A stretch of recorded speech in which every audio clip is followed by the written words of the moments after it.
البرنس شاب مصري. النهاردة في تالت حلقة لينا في برنامج شاب مصري. هنتكلم عن السمسم. السمسم نوع من أنواع البذور اكتشفوه من 1600 سنة. أول مكان اكتشف فيه السمسم كان أثيوبيا. الس... إيه يا حبيبي اللي أنت حاطلنا على كتفك ده؟ إجوانا. إجوانة إيه يا بابا؟ ده تنين. حد يربي تنانين في الشقة؟ الناس تضحك علينا يا بابا، يقولوا مجانين. محدش بقى يضحك، حد مش عارف الإجوانا. وريني كده. الله، جميلة. طب أنا كمان معايا إجوانة. لا حلوة. الإجوانا نوع من أنواع السحالي. موطنها الأصلي وسط أمريكا، جنوب البرازيل، شمال المكسيك، بتعيش في جزر الكاريبي. الإجوانا سحلية عاشبة، بتاكل أوراق شجر، بتاكل خضروات، بتاكل فاكهة. متوسط عمر الإجوانا بيبقى من 15 ل20 سنة. سن بلوغها من 2 ل3. ممكن تعيش وتتكاثر في الأسر بشكل ممتاز لو وفرنا لها حاجات بسيطة. هي بتحط من حوالي من 12 ل25 بيضة.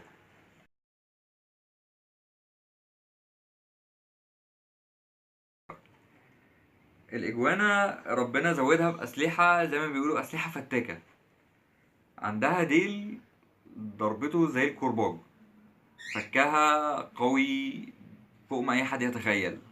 ضوافرها بتبقى حامية بشكل بشع. بس كل الأسلحة دي لو أنت عملتها بالراحة وربيتها وبقيت كويس معاها وحنين معاها، عمرها ما تستخدمها ضدك.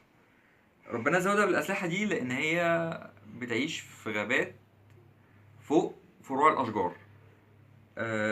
سهل جدا إن حيوانات مفترسة توصل لها، والحيوانات المفترسة في الطبيعة بتستلذ لحم الإجوانا جدا. فبالأسلحة دي بتعرف تدافع عن نفسها. وبالرغم إن هي زاحف، وبالرغم إن هي بتعيش فوق الأشجار، هي سباحة ماهرة. لو لمست المية بتجري زي الصاروخ.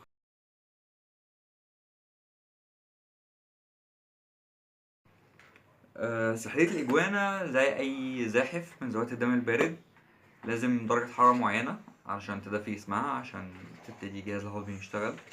فلازم في الشتاء نهيئ لها بيئة مناسبة ليها.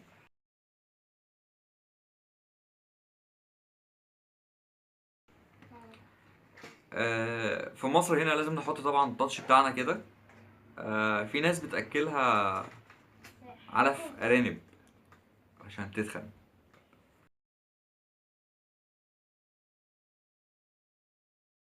جميلة. في حاجة بس بسيطة، إن ديلها زي أغلب السحالي لو اتقطع منه جزء بينمو تاني وكأن مفيش أي مشكلة فيه.